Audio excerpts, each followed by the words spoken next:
Bueno, hablemos de los paneles solares. Esos rectángulos azules o negros que cada vez ves más tejados. Pero no voy a hablarte de si ahorras o no en el recibo de la luz, porque eso ya lo sabes. Vamos a ver de dónde salieron, porque la historia es más interesante de lo que parece. Y empieza mucho antes de lo que te imaginas. Todo comienza en 1839, hace casi 200 años. Un joven francés de 19 años, llamado Edmond Becquerel, estaba en el laboratorio de su padre. Estaba haciendo experimentos con 2 placas de metal sumergidas en un líquido conductor. Nada del otro mundo. Pero en un momento le dio la luz del sol a esas placas, y de repente la aguja del medidor de electricidad se movió. La luz estaba generando corriente. Él no entendía muy bien el porqué, pero acababa de descubrir el efecto fotovoltaico. El problema es que en esa época solo era una curiosidad de laboratorio. ¿Y qué pasó después? Pues nada. Durante décadas nadie le encontró utilidad. Hubo algún ingeniero que probó con otro material, el selenio, y vieron que también funcionaba, pero generaban tan poca electricidad que no servían ni para encender una bombilla de las de entonces.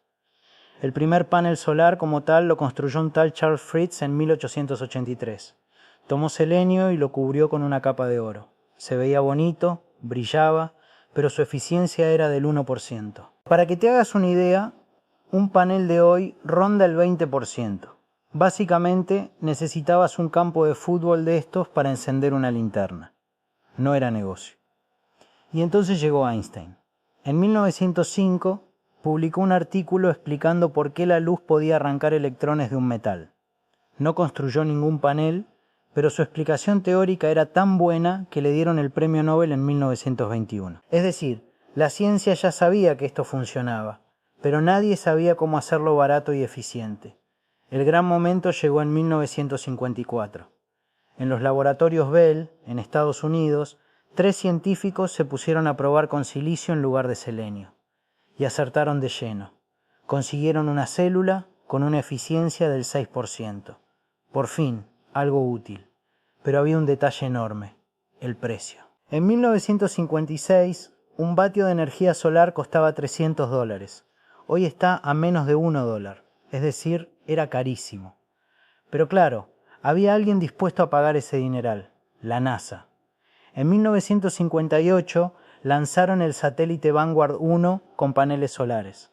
Generaba muy poco, solo 1 vatios, pero era suficiente para enviar señales a la Tierra, y duró años sin gastar ni una batería. A partir de ahí, la carrera espacial impulsó la tecnología solar como nada antes lo había hecho. Durante los años 60 y 70, los paneles se usaban en cosas muy específicas: repetidores de telecomunicaciones en medio del desierto, boyas, marinas, cosas así. Pero seguía siendo un lujo. Hasta que en 1973 hubo una crisis del petróleo. El precio del crudo se disparó, hubo filas enormes en las gasolineras y los gobiernos de repente se dieron cuenta de que dependían demasiado del petróleo. Así que empezaron a invertir en energía solar.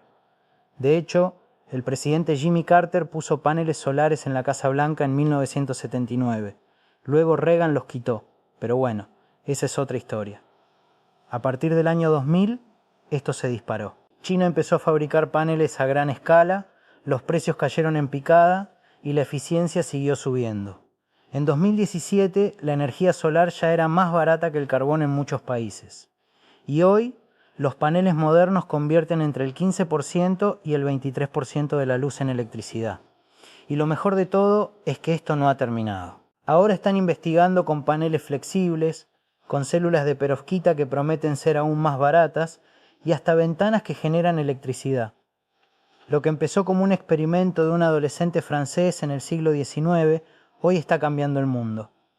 Y todo gracias a que alguien decidió poner una placa de metal al sol y fijarse en lo que pasaba. Así que ya sabes, la próxima vez que veas un panel solar, no veas solo un trozo de vidrio y silicio.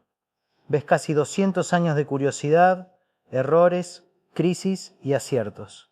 Y la verdad, es genial pensar que todavía estamos en los primeros capítulos de esta historia.